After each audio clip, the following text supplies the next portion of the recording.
செந்தில் பாலாஜிக்கு ஜாமீன் கொடுக்க வேண்டுமென்றால் மந்திரி பதவியை விட்டாக வேண்டும் என்று வற்புறுத்தியது உச்சநீதிமன்றம். திமுக மந்திரி சபையே கடைசி மந்திரி சபை கூட்டத்தை புழல் சிறையில் நடத்திவிட்டு வீட்டுக்கு போகும்.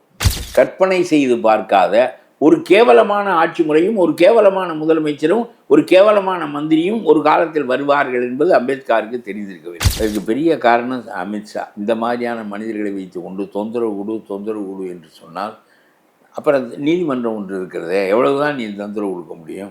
ஏன் அரசியல் சாசனம் சொல்லவில்லை என்றால் திருடர்களெல்லாம் மந்திரிகளாக வருவார்கள் என்பதை சட்டம் எழுதியவர்கள் நினைத்து பார்க்கவில்லை. விரும்பத்தகாத வார்த்தை யூஸ் பண்ணிட்டார், தகாத வார்த்தை. அதனால இன்னைக்கு அமைச்சர் பதவி போயிருக்கு. செயலில் அவ்வளவு பேரும் சிறையில் உட்கார்ந்து கொண்டு மந்திரியாக இருக்க வேண்டும் என்கிறார்கள். திரு முத்துசாமி அவர்கள் மது விலக்கு ஆய்வுத்துறை அமைச்சராக இருக்கிறார். ஆனால் பின்னாடியிலிருந்து செந்தில் பாலாஜி தான் அதை கவனிக்க போகிறார். லியோ என்று சொன்னீர்களே, லியோ வந்து விட்டார். கோயம்புத்தூர் குலுங்கியது. நயன்தாரா போனாலும் குலுங்கும்.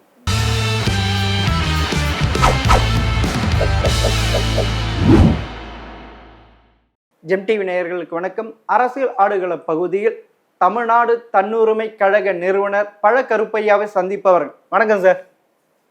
சார், உங்கள் அரசியல் வரலாற்றில் இப்படி ஒரு அமைச்சரவை மாற்றம் தமிழகம் கண்டிருக்கா? அமைச்சரவை மாற்றங்கள் எல்லா காலங்களிலும் உள்ளவைதான். சில மந்திரிகள் வெளியேறுவார்கள், சில மந்திரிகள் உள்ளே வருவார்கள்.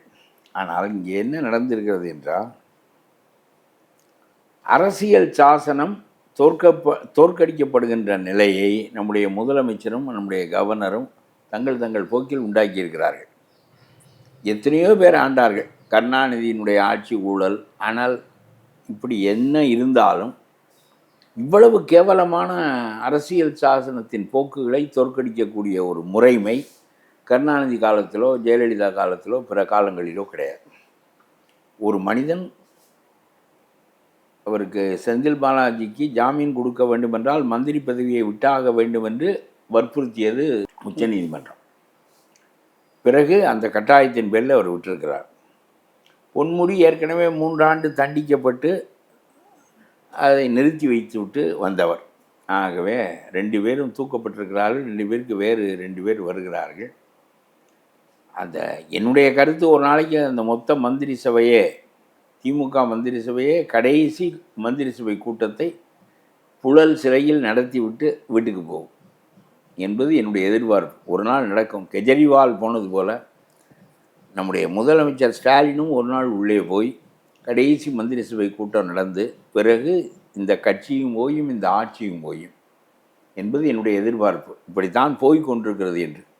ஏன் இதை நான் சொல்லுகிறேன் என்றால், ஒரு மனிதன் ஒரு குற்றம் செய்துவிட்டு உள்ளே போகிறார் இந்த செந்தில் பாலாஜி.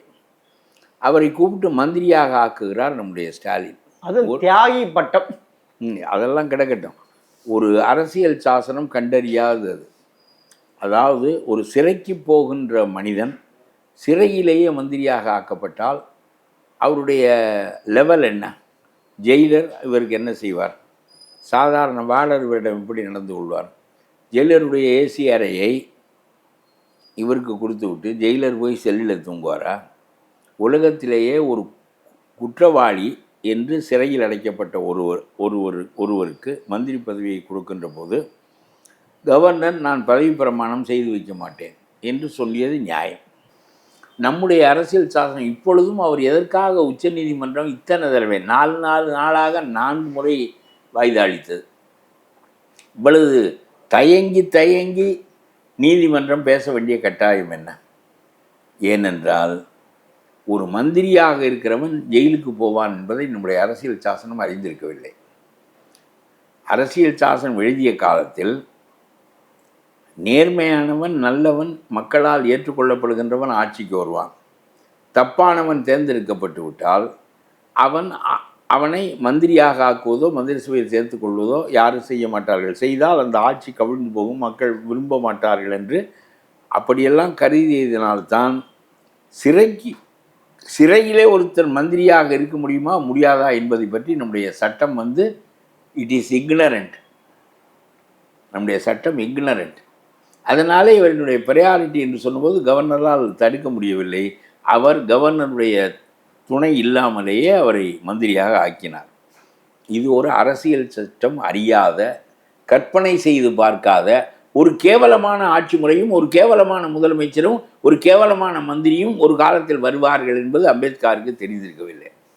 ஆகவே இதை பற்றி எழுதவில்லை. அதே மாதிரி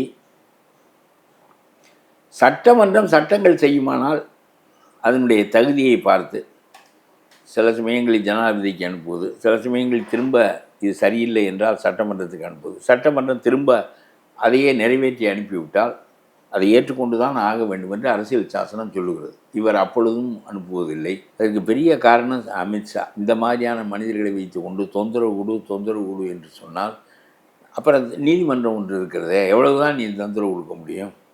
சரி, இப்பொழுது அரசியல் சாசனம் அறியாதவர்கள் 2 பேர். ஒரு திருடனை, ஒரு கிரிமினலை மந்திரியாக ஒரு ஆக்குகின்ற முதலமைச்சரை நம்முடைய அரசியல் சாசனம் கற்பனை செய்து பார்க்கவில்லை.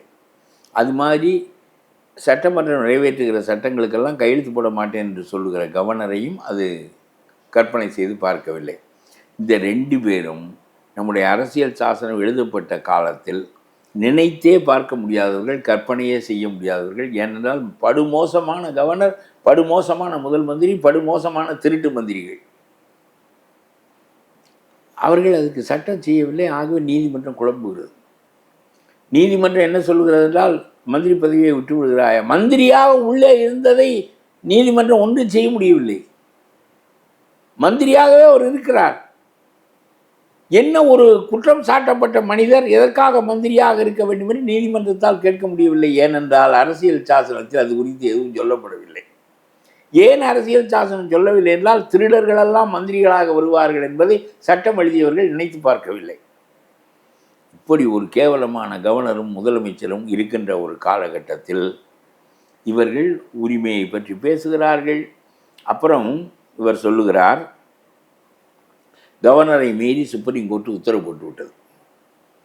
இந்த உத்தரவுக்கு ஒரு வெற்றி விழா கொண்டாடுகிறார், செங்கோல் கொடுக்கிறார் அந்த வக்கீல்களுக்கெல்லாம். நான் கேட்கிறேன், இது முழுதும் வெற்றி விழாவா இல்லையாங்கிறதை அப்புறம் பார்ப்போம். ஏனென்றால் ஜனாதிபதி 3 மாதத்திற்குள்ளாக கையெழுத்து போட வேண்டும் என்று சுப்ரீம் கோர்ட்டு போட்டிருக்கின்ற உத்தரவு இருக்கிறதே, அதெல்லாம் நிற்காது, செல்லுபடியாகாது. இவர்கள் போட்டு விட்டார்களே தவிர ஜனாதிபதிக்கு உத்தரவிடுவதற்கு சுப்ரீம் கோர்ட்டு ஒன்றும் அதற்கு அவ்வளவு அதிகாரம் கிடையாது என்பது ஒன்று. இன்னொன்று, இப்பொழுது இந்த மாதிரி ஒரு சட்டம் போட்டுவிட்ட காரணத்தினால் மீண்டும் பாராளுமன்றம் வேறொரு சட்டத்தை, அதாவது ஒரு ஜனாதிபதியை பார்த்து ஒரு குறிப்பிட்ட காலத்திற்குள் 3 மாதத்திற்குள் 2வது தேர்வு எழுத வேண்டும் என்று சொல்வது போல ஜனாதிபதிக்கு சொல்ல முடியாது என்று கருதித்தான் அரசியல் சாசனம் எழுதியவர்கள் ஜனாதிபதிக்கு உகந்த காலத்தில், உகந்த நிலையில் கையெழுத்திட வேண்டும் என்று சொல்லி அவ்வளவு பெருமைப்படுத்தி வைத்திருந்தது. ஆனால் இப்படி காலகாலத்திற்கும் கையெழுத்து போடாத கவர்னர்கள் வருவார்கள் என்று அரசியல் சாசனத்துக்கு தெரியாது என்பதனால் காலம் வரையறை செய்தது. ஆனால் ஜனாதிபதிக்கு வரையறை செய்ய முடியும் என்று நான் நம்பவில்லை. இப்பொழுது பார்லிமெண்ட் அதற்காக ஒரு சட்டம் செய்யும். இதிலே சுப்ரீம் கோர்ட் கால வரையறை கொடுத்தது தப்பு என்று அது ஒரு ஆர்டினன்ஸ் போட்டோ அல்லது சட்டம் செய்தோ விட்டால் சுப்ரீம் கோர்ட்டினுடைய அந்த சட்டம் இப்பொழுது ஸ்டாலின் கொண்டாடுகிறாரே, இனிமேல் ஜனாதிபதியும் தப்ப முடியாது, கவர்னரும் தப்ப முடியாது என்று இவர் சொல்லியிருக்கிறார். தப்ப முடியுமா முடியாதா என்பதை இனிமேல் தான் பார்க்க வேண்டும். ஆகவே இவர் வெள்ளிச்செங்கோல் கொடுக்கிறார். ஆனால் இவர் சொல்லுகிறார், இவர்கள் என்ன மாநில சுயாட்சி பேசுகிறார்கள் என்றால், டாஸ்மார்க்குள் டாஸ்மார்க் அலுவலகத்திற்குள் அந்த அமலாக்கத்துறை பிரிவினர் உள்ளே நுழைந்து விட்டார். உள்ளே நுழைந்தது மாநில உரிமையை பறித்து விட்டது என்று ஸ்டாலின் ஒரு வழக்கு போட்டார். அதாவது எங்களுக்கு தனி உரிமை இருக்கிறது, எங்களுடைய அலுவலகத்திற்குள் எங்களை கேட்டுக்கொண்டு தான் நுழைய வேண்டுமே தவிர நாங்கள் அனுமதித்தால் தனி உன்னை கேட்டால் தான் நீ எல்லா ஆவணங்களையும் ஒழித்து வைத்து விடுவாய், அப்புறம் எப்படி அந்த திருட்டு ஆவணங்களை எடுப்பது? உலகத்திலேயே ஒரு சரக்கு உற்பத்தியாகி அந்த சரக்கு டாஸ்மார்க்குக்கு அதற்கு ஆயத்த வரி கட்டி, எக்ஸைஸ் டியூட்டி கட்டி, அதற்கு பிறகு அது விற்பனைக்கு வரும். எக்ஸைஸ் டியூட்டி கட்டாமலே பாதி சரக்கு செந்தில் பாலாஜியை வெளியே கொண்டு வந்து விட்டார். 10 ரூபாய் பாட்டிலுக்கு கூட வேறு வைத்து விட்டார். இப்படி அரசாங்கமே அரசாங்கத்தை வரி ஏய்ப்பு செய்வதை நாம் கண்டறிந்தது இல்லை. இந்த விஜய் என்னென்னமோலாம் பேசுகிறாரே, அரசாங்கமே அரசாங்கத்தின் வரி ஏய்ப்பு செய்கிறது ஒன்று.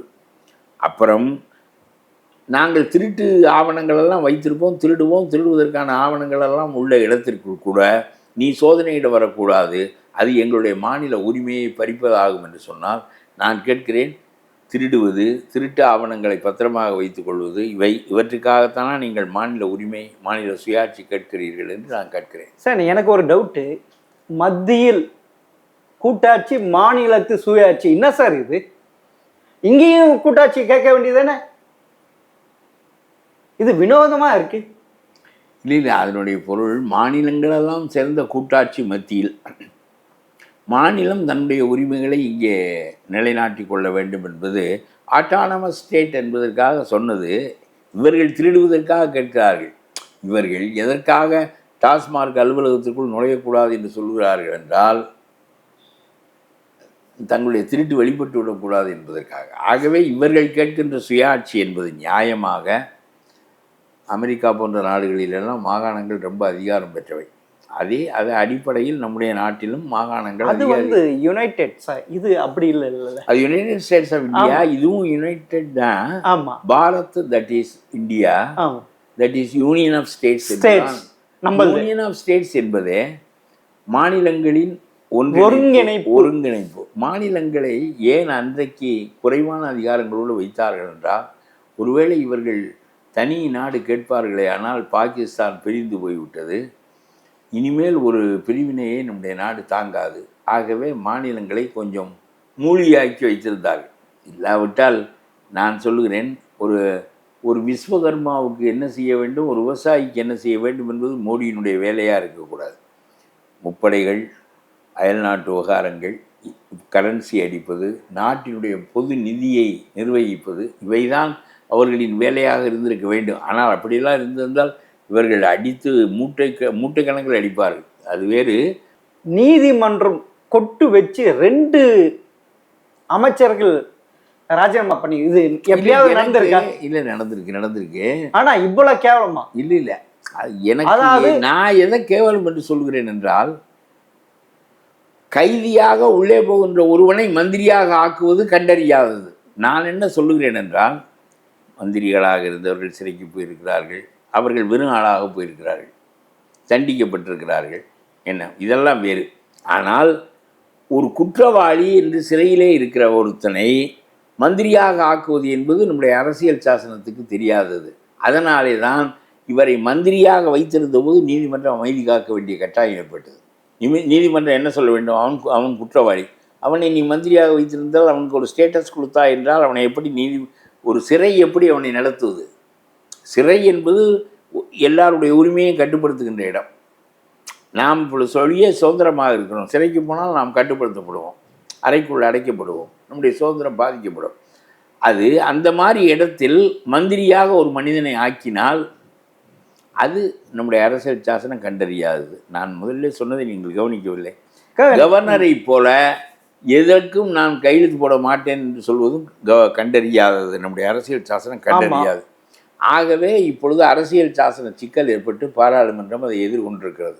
ஜனாதிபதிக்கும் காலவரம்பு நிர்ணயிக்க முடியுமா என்று. இப்படி நாடு அறியாத, சுதந்திரம் அடைந்து 75 ஆண்டுகளும் நம்முடைய அரசியல் நடைமுறை அறியாத கேவலமான ஆட்சி ஸ்டாலினுடைய ஆட்சி, கேவலமான கவர்னர் முறை ரவியினுடைய கவர்னர் முறை. ஆகவே இது இந்தியாவுக்கு வழிகாட்டுகின்ற மாகாணம் இல்லை, கேவலமான வழியில் வழிகாட்டுகின்ற மாகாணம் இது. சார், நான் ஒன்று கேட்குறேன். பொன்முடி விரும்பத்தகாத வார்த்தை யூஸ் பண்ணிட்டார், தகாத வார்த்தை, அதனால் இன்னைக்கு அமைச்சர் பதவி போயிருக்கு. அப்படி இருக்க உதயநிதியும் இப்படி ஒரு சொல்லியிருக்கிறார். அதாவது சசிகலாவின் காலில் நுழைந்து எடப்பாடி முதல்வர் பதவி பெற்ற, அப்பன்னா உதயநிதியும் அமைச்சராக இருக்க தகுதி இருக்கா? வழக்கு போடலாம், எனக்கு தெரியல. இல்ல அவரையும் இது செஞ்சு இருக்குல்ல, தெரியவில்லை. அவர் என்ன சொன்னார் என்று எனக்கு தெரியாது. இல்ல இப்படி பேசியிருக்காரு, என்ன பேசினார் என்று. இதெல்லாம் கேவலமான கூட்டம். அது எப்படி இது ஏங்க எனும் வாயால் இவர்கள் என்ன பேசினால் என்ன? செயலில் அவ்வளவு பேரும் சிறையில் உட்கார்ந்து கொண்டு மந்திரியாக இருக்க வேண்டும் என்கிறார்கள். எல்லா அரசு அலுவலகத்திற்குள் நாங்கள் டாஸ்மார்க்கில் கொள்ளையடித்து விட்டு வைத்திருப்போம், இந்த ஆவணங்களை எல்லாம் வந்து எடுக்கக்கூடாது என்கிறார்கள். வாயால் ஒருத்தன் சொல்லுகிறான், தெருவிலை போகிறான். வாயால் சொல்வதனால் ஏற்படுகின்ற பாதிப்பை விட அவர்களுடைய செயலால் நாட்டுக்கு ஏற்படுகின்ற பாதிப்பு மிகுதி. ஆகவே இந்த பொன்முடி ஏற்கனவே 3 ஆண்டு சிறை தண்டனை பெற்றவர். இப்பொழுது மந்திரியை இழந்து தொலைத்து விட்டு இனிமேல் சிறைக்கு போக போகிறார். அவருடைய மனைவியையும் கூட்டி கொண்டு போகிறார். இதுதான் ரொம்ப கொடுமை. அந்த அம்மா என்ன குற்றம் செய்தார்கள் அது ஒரு பக்கம் இருக்கட்டும். இப்பொழுது நான் சொல்வது, அரசியல் சாசனத்தையே இந்த அரசாங்கம் முறியடித்து விட்டது. அரசியல் சாசனம் அறியாத குற்றங்கள் எல்லாம் தமிழ்நாட்டில் நடக்கின்றன என்று நான் சொல்லுகின்றேன். சார், நீங்க சொல்ற அதே அரசியல் சாசனுக்கு முரணாக நடைபெற போகிறது. அதாவது இப்போது திரு முத்துசாமி அவர்கள் மது விலக்கு ஆய்வுத்துறை அமைச்சராக இருக்கிறார். ஆனால் பின்னாடியிலிருந்து செந்தில் பாலாஜி தான் அதை கவனிக்க போகிறார் என்கிறார். அது எப்படி? சரி, அதெல்லாம் அதுவும் அரசியல் சாசனம் முரணானது தானே சார்? எங்க அரசியல் சாசனம்லாம் இவர்களால் கிழித்தெறியப்பட்டு விட்டது. உனக்கு அதிகாரத்தை பரவலாக கொடுப்பது என்பது நீ திருட்டுத்தனம் பண்ணுவதற்கும் அந்த ஆவணங்களை பத்திரப்படுத்தி வைத்துக் கொள்வதற்கும் அந்த ஆவணங்களை யாரும் தேடி வந்து கதவை உடைத்து பார்க்கக்கூடாது என்பதற்கும் தான் மாநில சுயாட்சியா என்று கேட்கிறேன். உங்களுடைய திருட்டுத்தனங்களை காப்பாற்றுவதற்காகத்தான் மாநில சுயாட்சியா? இந்த PS ராமன் பேசுகிறாரே, ஒரு பிராமணன் அருமையான குடும்பத்தில் பிறந்த ஆள். இந்த அசுரர்களுக்கும் தேவ உருவாக பிராமணர்கள் தான் இருப்பார்கள், தேவர்களுக்கும் இருப்பார்கள், அசுரர்களுக்கும் இருப்பார்கள். அதுபோல் இந்த ஒரு பிராமண குடும்பத்திலிருந்து போய் இந்த அசுர கூட்டத்திற்கு வக்கீலாக இருக்கிறார்கள். மாநில உரிமை பறிபோய்விட்டது என்று பேசுகிறார். கடைசியிலே அந்த வழக்கு நிற்கவில்லை.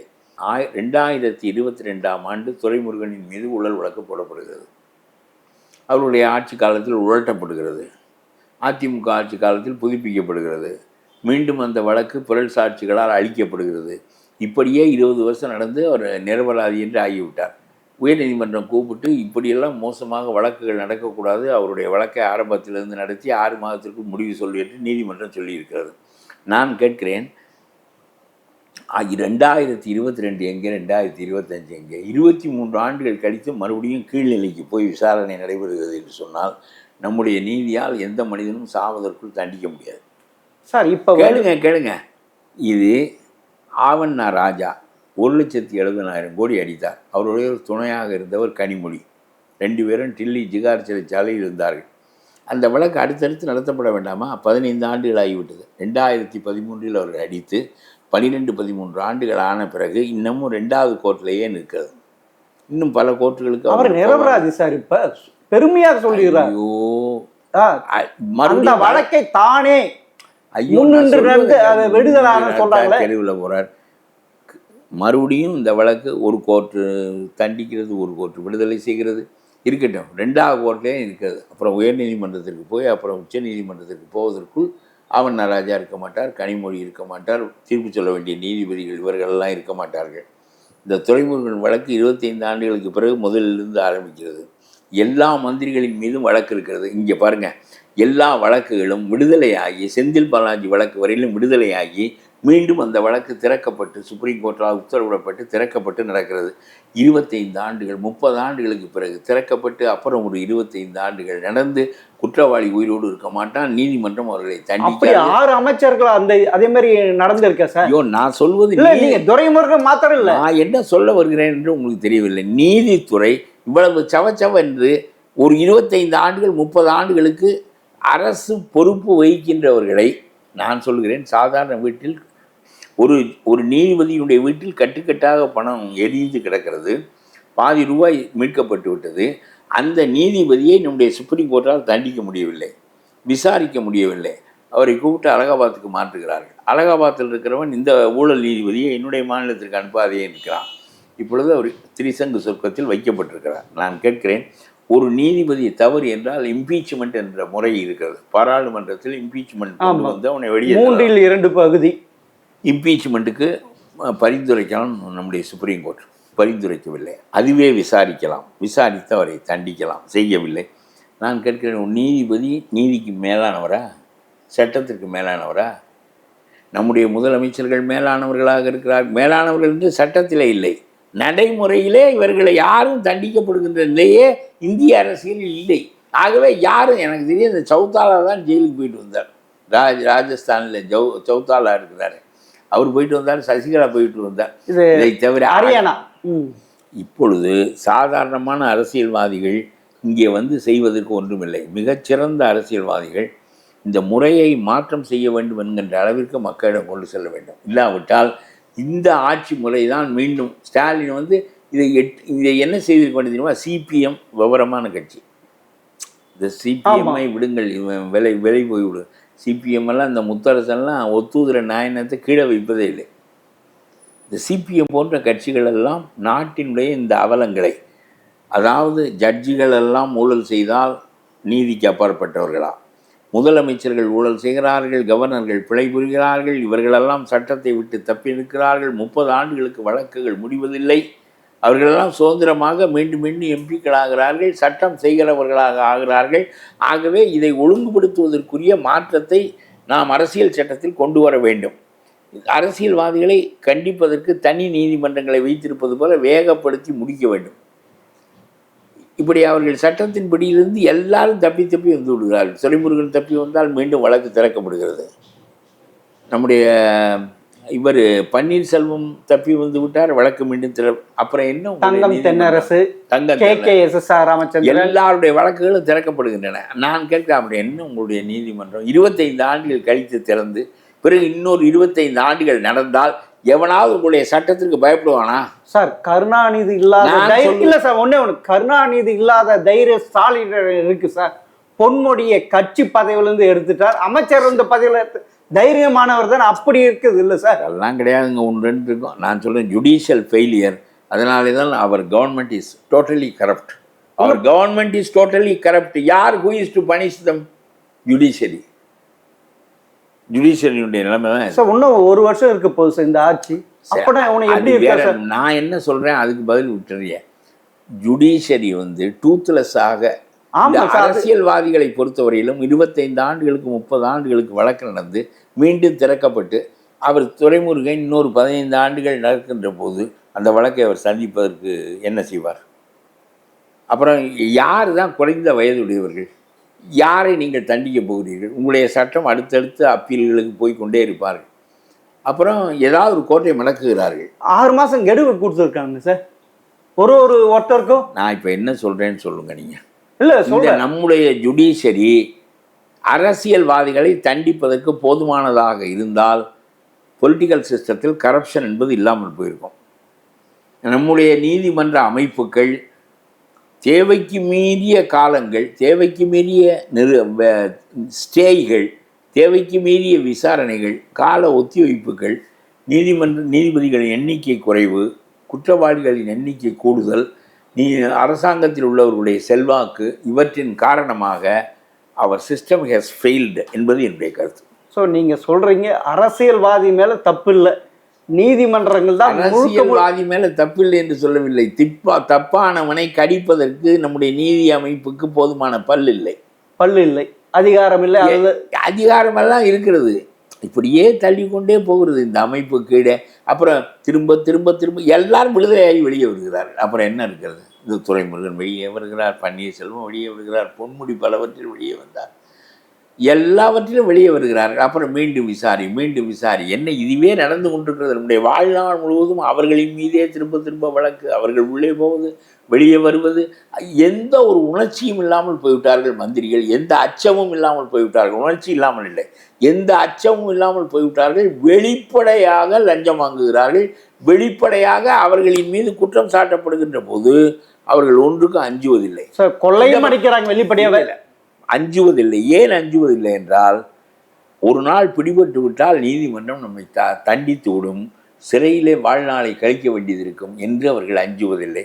கடவுள் இவர்களை தண்டித்தால் ஒழிய நம்முடைய நீதி அமைப்பால் இந்த கரப்ட் சிஸ்டத்தை ஒழுங்குபடுத்த முடியாது. இது என்னுடைய கருத்து. அதனால தான் ஒரு நீதிபதியை பற்றி பாராமுகமாக இருக்கிறார்கள். ஒரு நீதிபதி கட்டுக்கட்டாக பணம் கொடுத்தால் அவரை பாராமுகமாக இருக்கிறார். இன்றைக்கு வரையில் அதற்கு என்ன பேச்சென்று தெரியவில்லை. நம்முடைய பாராளுமன்றமாக சொல்ல வேண்டும், send him to the parliament, impeachment நடவடிக்கை எடுக்கிறோம் என்று நம்முடைய அரசாங்கம் சொல்ல மறுக்கிறது. எல்லாம் அமித்ஷாக்கள் இருக்கின்ற அரசு தானே இது. நான் சொல்லுகிறேன், மோடி ஆனஸ்ட் மேன் தான். மோடி பணம் சேர்ப்பதாக நான் சொல்லவில்லை. உங்களுடைய கட்சி சேர்க்கிறதே. அண்ணாமலை என்பவருடைய தலைமையை உருவாக்குவதற்கு 2000 கோடி செலவு செய்யப்படுகிறதே. எங்கே இருந்து வந்து அந்த பணமெல்லாம்? கார்ப்பரேட்டுகள் இருந்து. அப்புறம் கார்ப்பரேட்டுகள் தவறு செய்வார்கள். ஆகவே நான் சொல்லுகிறேன், இதையெல்லாம் சும்மா வந்து கோயம்புத்தூர் குலுங்கியது என்று சொல்லி நம்ம இந்த முறையெல்லாம் மாற்றுவதற்குரிய சிந்தனை இவர்களுக்கெல்லாம் இருப்பதாக நான் நினைக்கவில்லை. விஜய்க்கு போகிறார், இவர் சொல்லுகிறார், லியோ லியோ என்றீர்களே, இந்த அவர் பேர் என்ன, இந்த மார்ட்டின் மருமகன் பேசுகிறார், அர்ஜுன் யாதவ். ஆமாம், அவர் பேசுகிறார். லியோ லியோ என்று சொன்னீர்களே, லியோ வந்து விட்டார், கோயம்புத்தூர் குலுங்கியது. நயன்தாரா போனாலும் குலுங்கும். நான் சொல்லுவேன், நயன்தாரா ஒரு நாளைக்கு ஊர்வலம் விடுங்கள் கோயம்புத்தூரில். சிம்ரன் ஒரு முறை வந்தார் தேர்தலுக்கு. ஜெயலலிதா சிம்ரனை பிரச்சாரத்துக்கு அனுப்பினார். ஒரு கூட்டத்திற்கு 1 லட்சம் ரூபாய் கொடுத்தார்கள் அதிமுகவில். 2 நிமிஷம்தான் பேசுவார், 2 விரலை காட்டுவார். அம்மா ரொம்ப சிறந்தவர்கள், அம்மாவுக்கு ஓட்டளியுங்கள் என்று அவர் சொல்வதற்கு 1 லட்சம் ரூபாய் ஒரு கூட்டத்திற்கு. ஒரு நாளைக்கு ஒரு 20 கூட்டத்திற்கு போவார். 20 லட்சம் ரூபாய். வரும் பாருங்கள் சிம்ரனை பார்ப்பதற்கு. மத்தியானம் 2 மணிக்கு காரைக்குடியில் சிம்ரன் வரப்போகிறார் என்று சொன்னார்கள். 2 மணிக்கு அவ்வளவு பேரும் பொட்டலில் வந்து மொட்டை வெயிலில் நிற்கிறார்கள் சிம்ரனுக்கு. அப்பனா விஜய்க்கு வந்தது, விஜய்க்கு சிம்ரனுக்கு வரும் என்றால் இன்றைக்கு ரொம்ப பாப்புலர் விஜய். அது மாதிரி நயன்தாராவை விட்டு பாருங்கள், விஜய் விட அதிகமாக வரும்ன்றீங்க. எல்லா ஆம்பளையும் அங்கே தான் நிற்பான். நீங்கள் அன்றைக்கு இது எடுக்க மாட்டிய, பேட்டி எடுக்க மாட்டிய. ஓ, நீங்களே நயன்தாரா கூட்டத்தை. விஜய்க்கு வந்த கூட்டமும் அப்படிதான், எல்லாம் இப்படி தான். இந்த மக்களுக்கு எல்லாம் வேடிக்கை பொருள், ஒருவருக்கும் சீரியஸ்னஸ் கிடையாது. இந்த நாட்டில் ஒரு 20 ஆண்டு 25 ஆண்டு காமராஜர், ராஜாஜி போன்றவர்கள் நீதிமன்றங்களில் மிகச்சிறந்த நீதிபதிகள் என்றெல்லாம் இருந்த காலம் போய் இப்பொழுது டோட்டல் சொசைட்டி இஸ் கரப்ட். எல்லாரும் இந்த சொசைட்டியிலிருந்து வருகிறார்கள். ஆனால் இந்த சொசைட்டியை யார் உருவாக்குகிறார்கள் என்றால் best leaders create the society. Best leaders இங்கே இல்லை. ராஜாஜி மாதிரி, காமராஜர் மாதிரி, காந்தி மாதிரி, ஜெயபிரகாஷ் நாராயணன் மாதிரி உயர்ந்ததை சொல்லி அந்த மக்களை அரசியலில் நெறிப்படுத்தவும் நெறி சார்ந்த அரசியலை வளர்க்கவுமான தலைவர்கள் இல்லை. யார் தலைவர்? ஸ்டாலின். அப்புறம் அதுக்கு தகுந்தது தானே எதிர்கட்சி இருக்கும். அப்புறம் சீமான் எதிர்கட்சி தலைவர், விஜய் எதிர்கட்சி தலைவர். இந்த லெவலுக்கு தான் இருக்கும்.